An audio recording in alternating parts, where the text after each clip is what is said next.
जय Hind. 9th class CMS.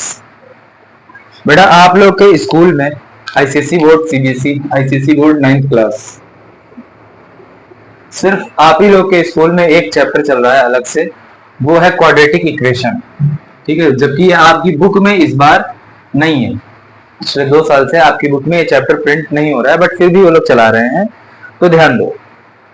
Quadratic equation होती क्या, इसमें करना क्या है। क्वाड्रेटिक इक्वेशन का मतलब आपको पता है, एक ऐसी इक्वेशन जिसकी हाईएस्ट पावर कितनी हो, 2 हो। ठीक है, हाईएस्ट पावर 2 हो, उसे क्या कहेंगे हम लोग, क्वाड्रेटिक इक्वेशन कहेंगे। इतनी बात समझ में आ रही है। ध्यान देना, इसमें एक रूल है, वो है आपका जीरो प्रोडक्ट रूल। क्या है, जीरो प्रोडक्ट रूल।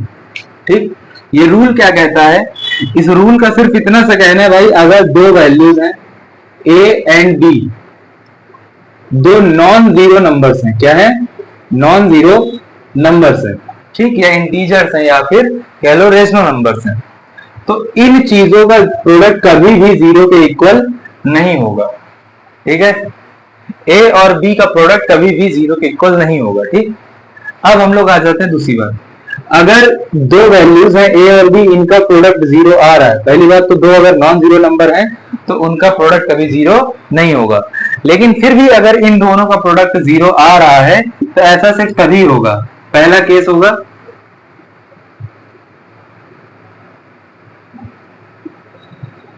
केस 1, है ना। पहला केस क्या होगा आपका कि if A is equal to zero, ये जीरो हो सकता है। और केस 2 क्या कहता है आपका कि if B is equal to zero, यानी कुल मिलाकर के इन दोनों में का प्रोडक्ट जीरो तभी आएगा जब इन दोनों में से किसी एक का प्रोडक्ट क्या हो, किसी एक की वैल्यू क्या हो, आपकी जीरो के इक्वल हो। इतनी बात समझ में आ रही है। ठीक है, अब हम लोग आगे देखते हैं। ठीक, तो सिर्फ इतना सा हमको ध्यान देना, जीरो प्रोडक्ट रूल। तब आपकी इस चैप्टर में आपको करना क्या है, तो इस चैप्टर में आपको दिया रहेगा a x square plus b x plus c is equal to zero. इस फॉर्म में आपको क्वेश्चन मिलेगा, फैक्टराइज करना है पहले इसको। आप फैक्टराइज करोगे, फैक्टराइज करने के बाद आप इसी को लिखोगे, एक इसी को जब फैक्टर करके लिखोगे तो आप लिख पाओगे एक x plus m x plus n is equal to zero. जब आप इसे फैक्टराइज करोगे कुछ इस तरीके के फॉर्म में आप लिख पाओगे। ठीक है, उसके बाद फिर आप क्या करोगे, जीरो प्रोडक्ट रूल लगा दोगे। भाई दो चीजों का प्रोडक्ट जीरो नहीं होता है, इसका मतलब क्या है, if f x plus m is equal to zero, तो आपका x इज इक्वल टू हो जाएगा क्या, माइनस एम। और उसी की जगह if x plus n is equal to zero, तो x इज इक्वल टू क्या हो जाएगा, माइनस एन। ठीक, सो वैल्यूज ऑफ x यहां से क्या आ जाएंगी, सो solution of the quadratic equation। ठीक, so solution of quadratic equation, solutions of quadratic equation are minus m and minus n। ठीक, सबसे पहला काम क्या करना है, इसको फैक्टराइज करके इस पैटर्न लिखना है, फिर यहां से जीरो प्रोडक्ट रूल लगा देना है, जीरो प्रोडक्ट रूल लगा देना है। ठीक है, बस इसी बेस पे आपको आंसर अपना देना है। ठीक है, अब एक दो क्वेश्चन लगा के हम लोग समझ लेते हैं। ध्यान देना, इसको करने के लिए आपको फैक्टराइजेशन करना आना चाहिए, क्योंकि अगर आप फैक्टर नहीं कर पाओगे तो फिर आपके लिए दिक्कत की बात हो जाएगी।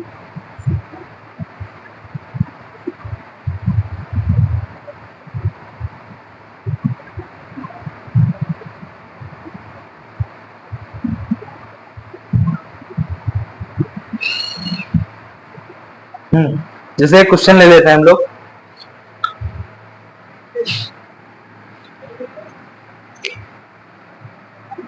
क्वेश्चन कह रहा है 6x square plus x minus 2 minus x minus 2 equal to zero. तो सोल्यूशन इसका कैसे करेंगे, तो सोल्यूशन सबसे पहले आपको क्या करना है, फैक्टराइज करना। तो सिर्फ फैक्टर कर लो, इसके फैक्टर निकाल के दिखाओ।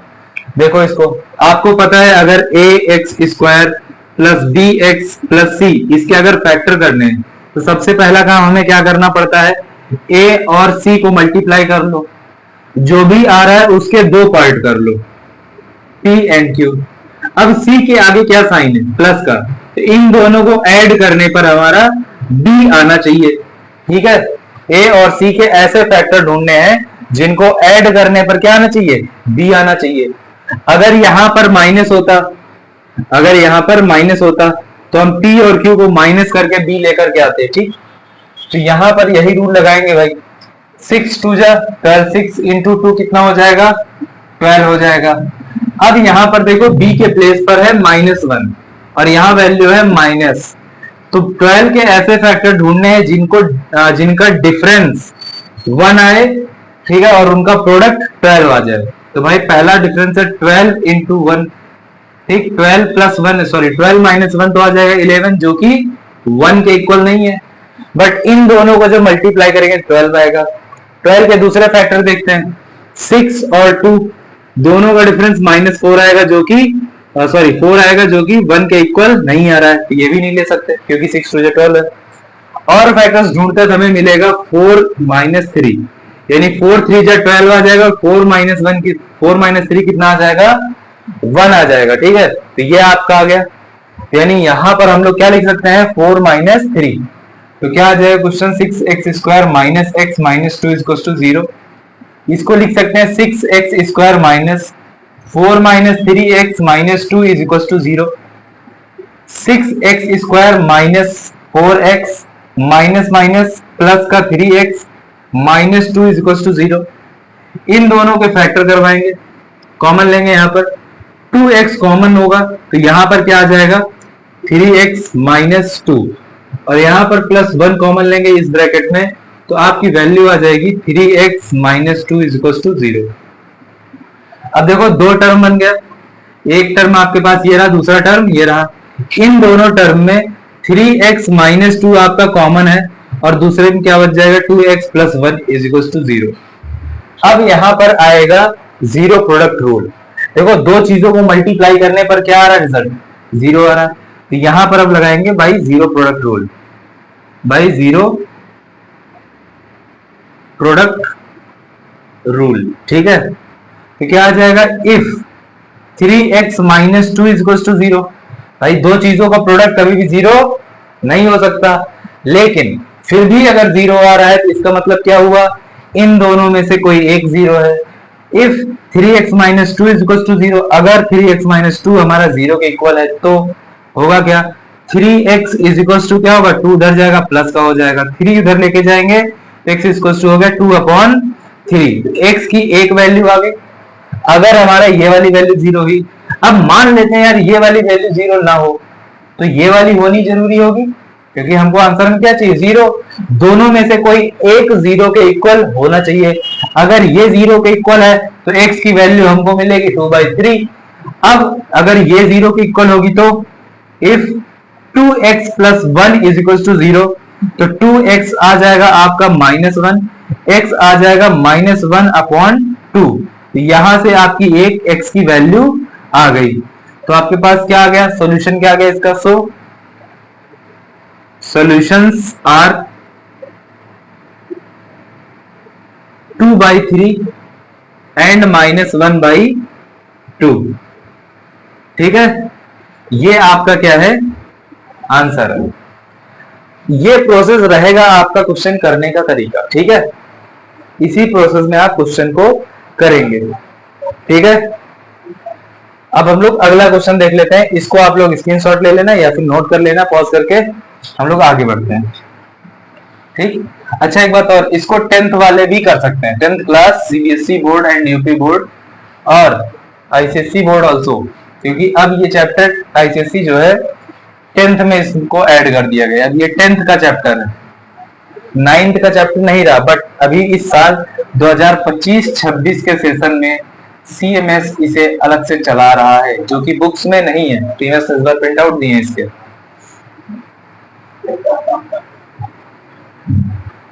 ठीक है, चलो रब करते हैं भाई इसको।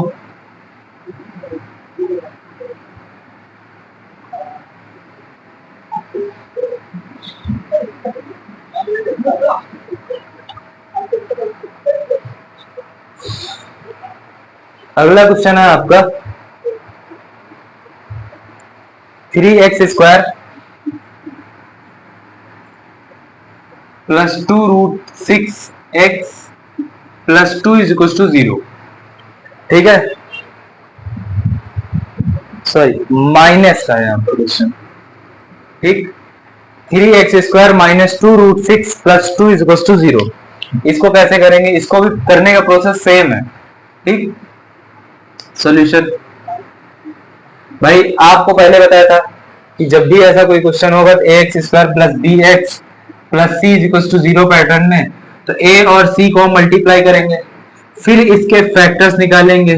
ठीक, कोई भी दो फैक्टर आप प्राइम फैक्टर करोगे इस तरीके a और c का प्रोडक्ट का जो भी वैल्यू आएगी तो ये आएगा, और c के पहले जो भी साइन है, प्लस है तो प्लस करेंगे, माइनस है तो माइनस करेंगे। तो यहाँ पर प्लस का साइन है, इसलिए इन दोनों फैक्टर्स को ऐड करके क्या लाना है आपको, b लेकर के आना है।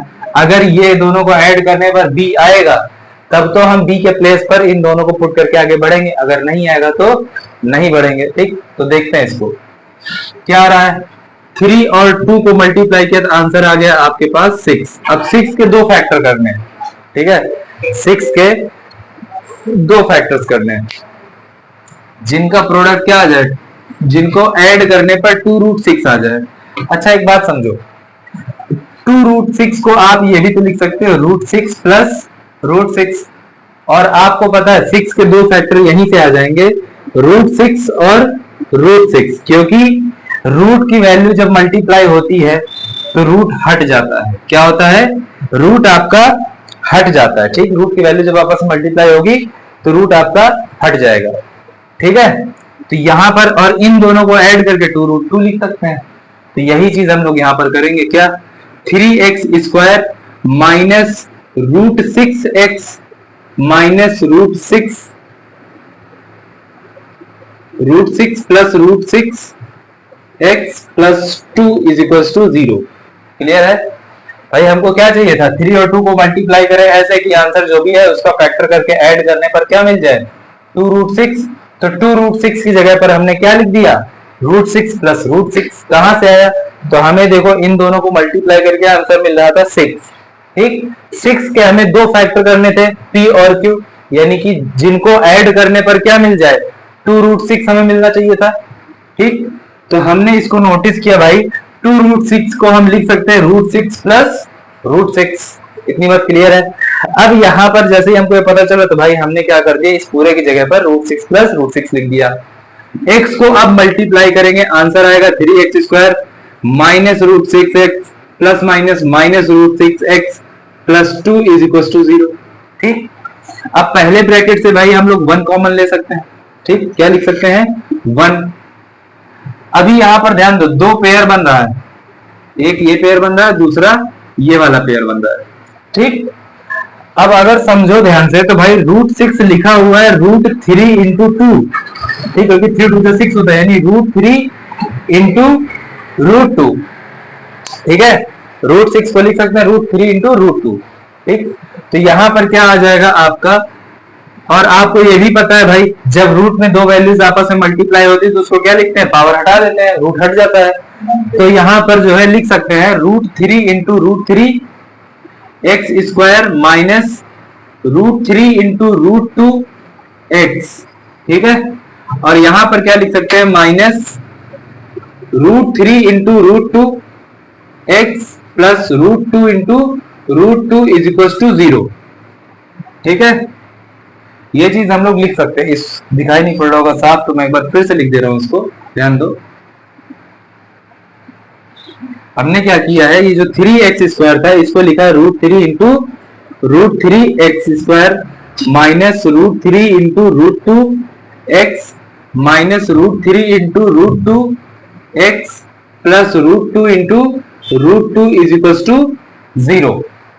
ये बात समझ में आ रही है? यहाँ तक हमने सिर्फ 2 वगैरह को क्या कर दिया है, रूट में सेपरेट कर दिया है। अब ध्यान दो, पहले पेयर में अगर देखोगे तो x और √3 कॉमन हो रहा है, तो x √3x आप क्या कर लो, कॉमन ले लो। तो यहां क्या बचेगा आपका, √3x बच जाएगा, और यहां क्या बचेगा, माइनस का √2, और यहां से √2 कॉमन हो जाएगा, वो भी माइनस का।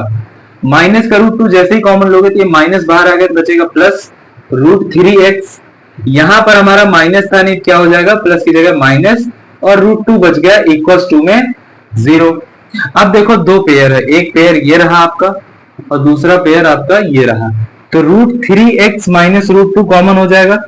Root three x minus root two हमने कॉमन लिया, यहां से वैल्यू आई आपकी root three x minus root two is equal to 0। अब फिर हम लगाएंगे जीरो प्रोडक्ट रूल, ठीक। तो क्या बाई जीरो प्रोडक्ट रूल, ठीक है। जीरो प्रोडक्ट रूल में क्या कहता है भाई कि दो चीजों का प्रोडक्ट कभी भी जीरो के इक्वल नहीं होगा, और अगर फिर भी हो रहा है तो उनमें से कोई एक जीरो के इक्वल होगा। तो उसी तरह root if root three x minus root two is equal to 0, यहां से क्या आ जाएगा root three x is equal to root two, यानी x is equal to root two upon root three, यानी यहां से वैल्यू आ जाएगी x is equal to under root two by three. Clear है, इतनी बात समझ में आ रही है। अच्छा ध्यान दो, एक वैल्यू की आई, ठीक। अगली वैल्यू में अगर हम लोग ध्यान देखें तो पहले ब्रैकेट और दूसरे ब्रैकेट दोनों के अंदर वैल्यू सेम है, तो क्या सेम चीज दोबारा करने की जरूरत है?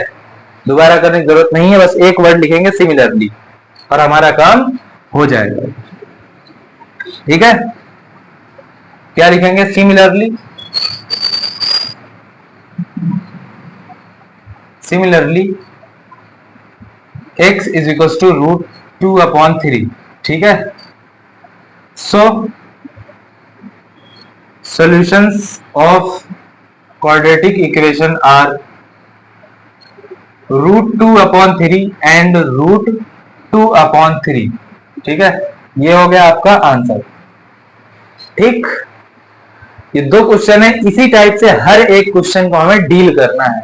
कुल मिलाकर के आप ध्यान से देखो तो यहां से लेकर के जो यहां तक का काम किया है वो हमने सिर्फ और सिर्फ फैक्टराइजेशन का काम किया है, ठीक है। 9 प्लस ये सिर्फ और सिर्फ फैक्टराइजेशन का काम किया है।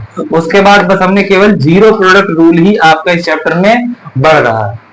तो यानी कि आपके लिए जो बेहद इंपॉर्टेंट चैप्टर है वो है फैक्टराइजेशन, उसी के बेस पर ये वाला पूरा चैप्टर आपका सॉल्व हो जाएगा। तो सबसे पहला काम क्या है हमारा, फैक्टराइजेशन करना सीखेंगे, उसके बाद हम लोग जीरो प्रोडक्ट रूल लगा देंगे, ठीक। दो चीजें आपकी हो गई, फैक्टराइजेशन और जीरो प्रोडक्ट रूल, इन दोनों कंबाइन कर दो तो क्वाड्रेटिक इक्वेशन नाम का आपका चैप्टर बन जाता है, ठीक है। तो आज के लिए इतना ही, और अगर कोई डाउट होता है आप कमेंट कर देना, मैं उस पे उसको सॉल्व करवा दूंगा, ठीक है। बाकी हम लोग मिलते हैं फिर किसी नेक्स्ट वीडियो में, जो कुछ एक्स्ट्रा आएगा आपके उसमें आपकी बुक के बाहर से, आपके स्कूल की तरफ से, तो अगर आप लोग मुझे कहेंगे तो मैं उसको करवा दूंगा, ठीक है। तो यही था इसमें क्वाड्रेटिक इक्वेशन में, आप लोग इसको कर लीजिएगा। चलिए।